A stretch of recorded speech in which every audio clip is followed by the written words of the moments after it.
Hey y'all, it is a cold day here in Kansas City, so it is actually freezing, and I'm waiting for it to warm up so that I could do some brake work on my truck. My brakes went out on my truck yesterday, and so it's going to be a fun afternoon in the cold. But as it's warming up, I'm going to go ahead and get these charging stations that hold tools, drills, all that shipped out. So we sell different slots. You could do 4 slots, 6 slots, 8 slots. I can even do up, I think, 14 slots, but those aren't really available during Christmas time. Those are more like, let me know.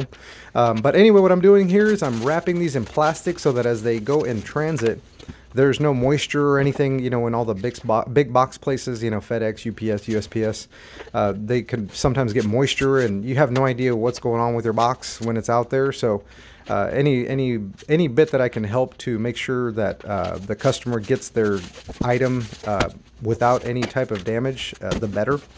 Usually I buy my boxes from a place called Reliance Paper Company here in Kansas City. It's actually at the West Bottoms. If you ever have a Friday evening open or afternoon open, go check them out. They have what's called First Friday, so they have food, they have antique vendors, and I'm sure they have like bakers and all that stuff. Parking is crazy, so make sure you get there and be ready to park somewhere crazy. So anywho, usually I get my boxes from there. Right now, these are Menards boxes, and I'm going to be using these to make some custom boxes out of these little dudes.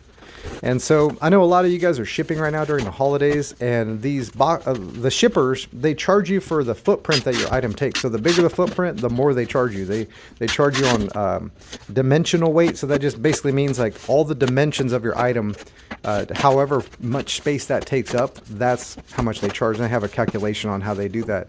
So I try to make my footprint as small as I can. So with these cardboard boxes here, I make them into what I want to, the size that I'm shipping out. And I ship out different items, so sometimes I have to make different boxes. So it's not a big deal. Honestly, you can use different tools. You can use your box cutter. There's also a box bender.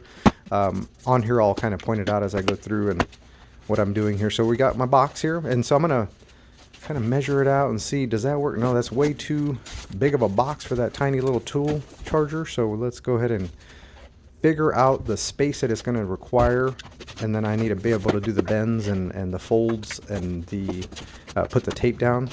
If I can give you a tip, if you do this, make sure that you always put a piece of tape down if you're going to be closing the flap. So basically what I'm saying is, like, you'll see here in just a minute. So I'll put a piece of tape down, and then whenever I close the flap, I'll have the tape that's on the flap adhere to the tape that I just placed down. If that makes sense, great. If not, that's great. It just helps to build adhesion onto itself. And so what I'm doing here is I have a spring clip, so I'm batching these out. I have a whole bunch of little charging stations that I'm shipping out, so these are batched out. So if you can batch out anything that you do, it makes the process, do all the same process at once and then continue and move on to the next process. It just helps you to stay efficient. So here what I'm doing is I'm putting a little bit of tape inside of those where the bends should have gone. So that just helps so that it doesn't rip in transit. So here what I'm doing is I'm getting all the paperwork and making sure that the shipping label goes with the box. Nothing funner than sending the wrong item to the wrong customer, and they send you a message around Christmas time saying that you sent them the wrong item.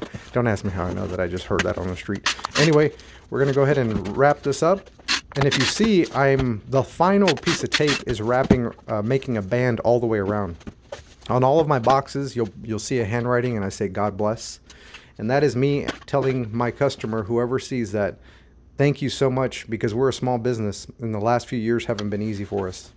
And if you're still in business, I'll be praying for you, and that I hope that you grow in abundance, and that the Lord just gives you more than enough, and you can give back to other people outside of your own family. In the meantime, I just hope that if you are winning, that you continue to have awesome wins, and that you're staying humble with what you have, because all that can be taken away from you in a second.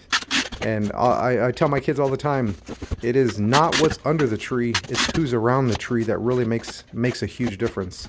We're a small business. We don't have the budget to be marketing, ads and all that stuff. So the ads that I do are from me on social media. So if you see this and you've stayed long enough, if you share this video or like or comment or anything, it helps us out. God bless.